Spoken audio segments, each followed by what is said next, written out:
The doctor slid 2 files across the desk and looked me dead in the eyes. She said, "This level of genetic compatibility doesn't happen by chance. You're directly related to that patient." And then she said the part that made the whole room go quiet. "There's more, Marcus. The patient is a 16-year-old boy." I had no children, none that I knew of. It was a Tuesday night in late October. I had just picked up a double-double from In-N-Out on Sepulveda and was heading home to watch whatever game was on. That was the plan. Then my phone buzzed. It was one of those community health alerts I'd signed up for years ago and forgot about. Something about a rare blood type needed at Cedars-Sinai. Critical patient. A B negative. My blood type. A B negative. That's one of the rarest types out there. Less than 1% of people have it.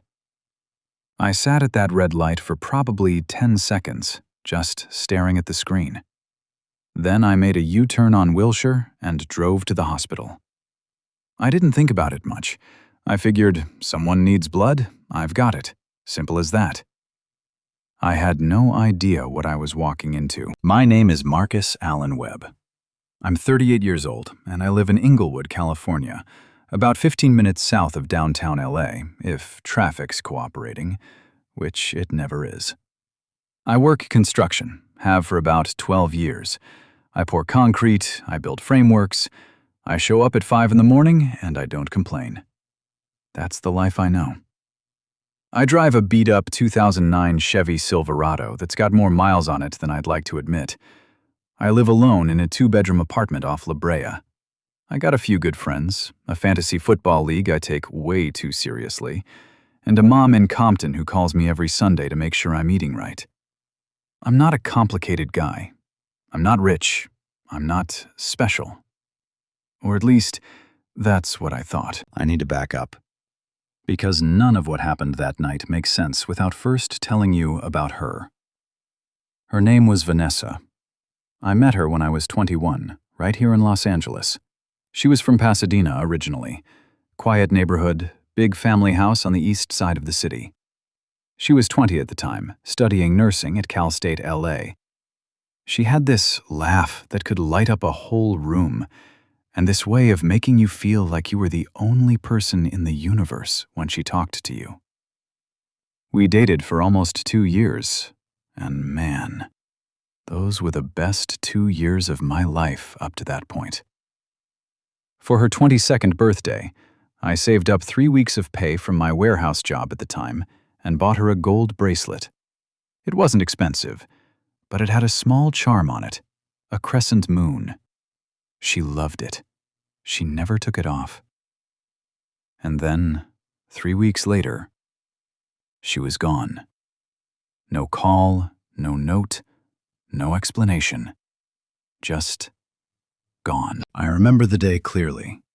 I came by her place in Koreatown like I always did on a Saturday morning. Her car wasn't out front, which I thought was weird. I knocked. Nothing. I had a spare key she'd given me, so I let myself in. The apartment was half empty. Her clothes, gone. Her nursing textbooks, gone. The little photos she had pinned above her desk, gone. But the weird thing, the thing that always stuck with me, was that her bed was made. Neatly. Like she'd planned to leave. I called her cell, disconnected. I called her family. Her mother picked up, and all she said was, "Vanessa's moved on, Marcus. Please don't call here again." And she hung up. I was 23 years old. I didn't understand what happened. I went through every emotion, confusion, hurt, anger. I drove past her parents' house in Pasadena twice that week, just trying to make sense of it. Eventually, a mutual friend told me that Vanessa had gone back to her family in Louisiana.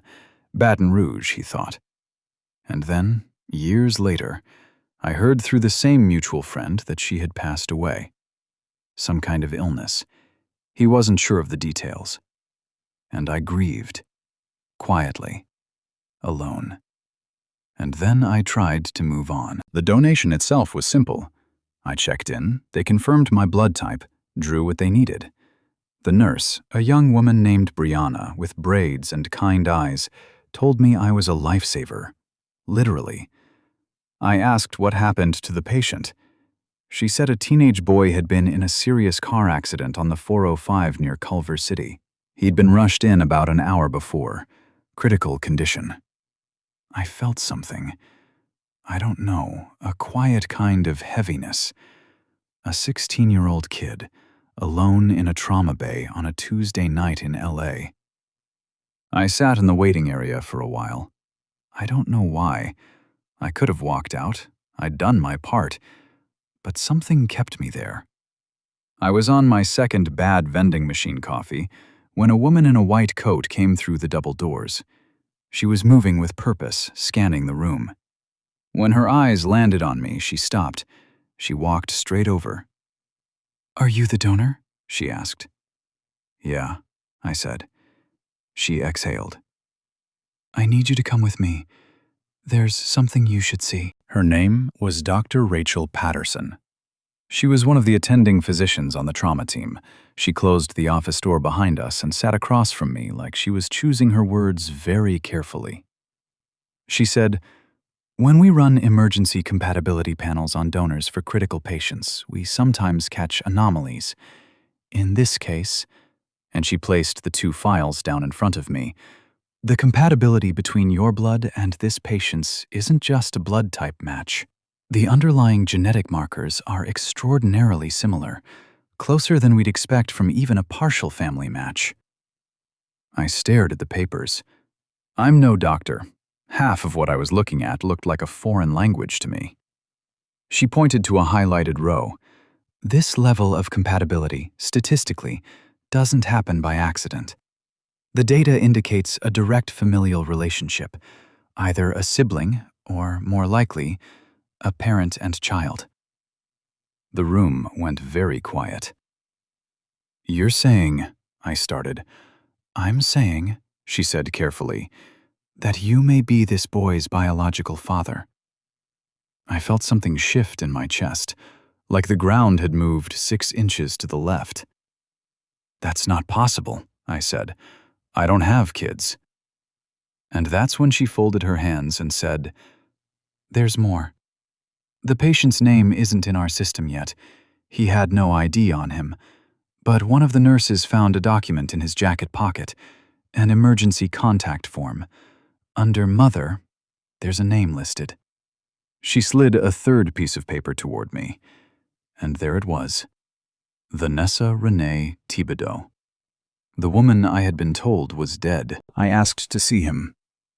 Dr. Patterson hesitated. Then she nodded and walked me down the corridor. The ICU is a quiet place at midnight, the kind of quiet that sits heavy on your chest. Every beep matters. Every number on those monitors matters.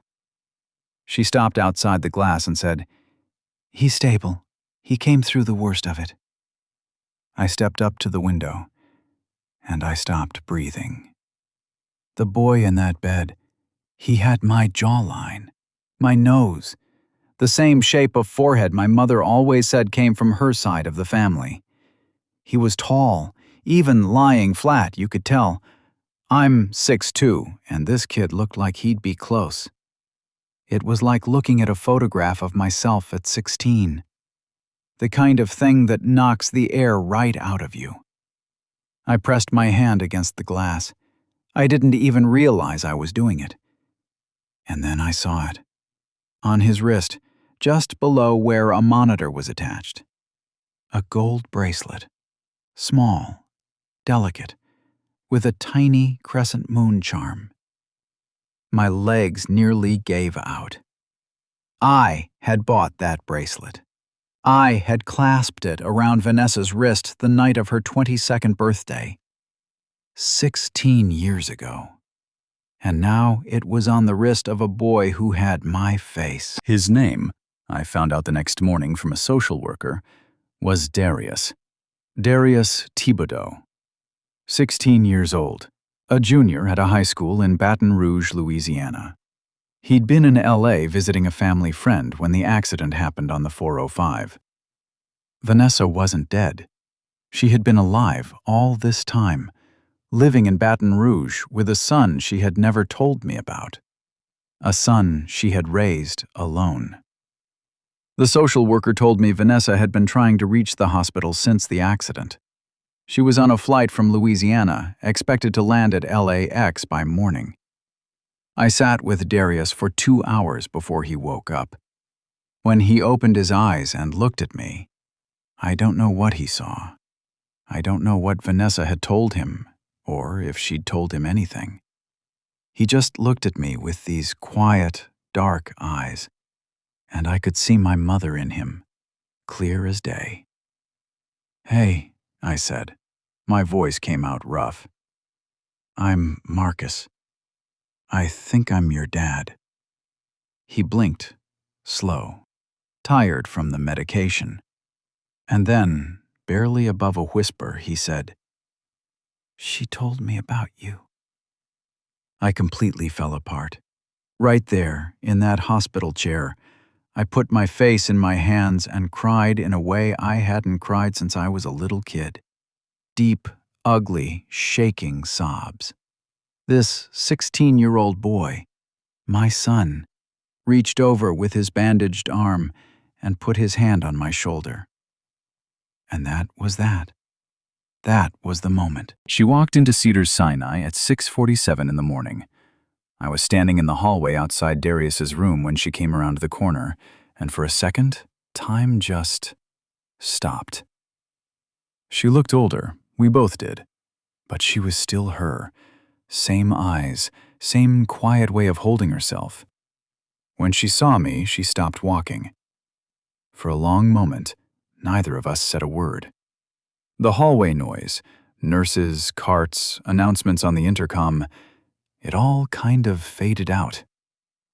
Then she said, "Marcus?" And I said, "Why didn't you tell me?" She broke, just completely broke. She covered her mouth with her hand and leaned against the wall, and everything that had been held in for 16 years just came rushing out of her all at once. We didn't argue. I want to be clear about that. I was hurt. I was deeply, deeply hurt. But looking at her in that hospital hallway, all I could feel was this strange, overwhelmed gratitude. She had been scared. 22 years old, pregnant, her family pressuring her to disappear. She thought she was protecting me, protecting herself, protecting him. She was wrong, but she was also just a scared kid. We talked for 3 hours in a small waiting room down the hall from Darius's room. I found out everything.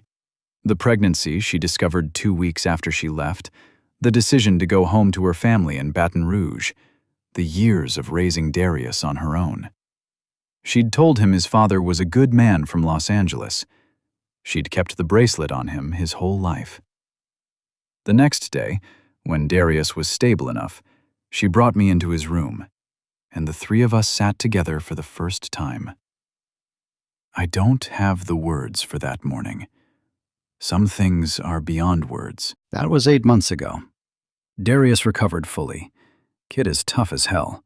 I don't know where he got that from. Well, maybe I do. We talk every few days. Sometimes it's long calls. Sometimes it's just him sending me a meme at midnight that he thinks is funny. He came back out to LA in January for a week, and I took him down to the Santa Monica Pier, and we walked around for hours just talking, getting to know each other. He wants to study engineering. Smart kid, straight A's. His mom raised him right. Vanessa and we're not together. We're not trying to be. But we're something. Co-parents, I guess, 16 years late. There's no bitterness between us anymore. Too much time has passed. Too much has happened.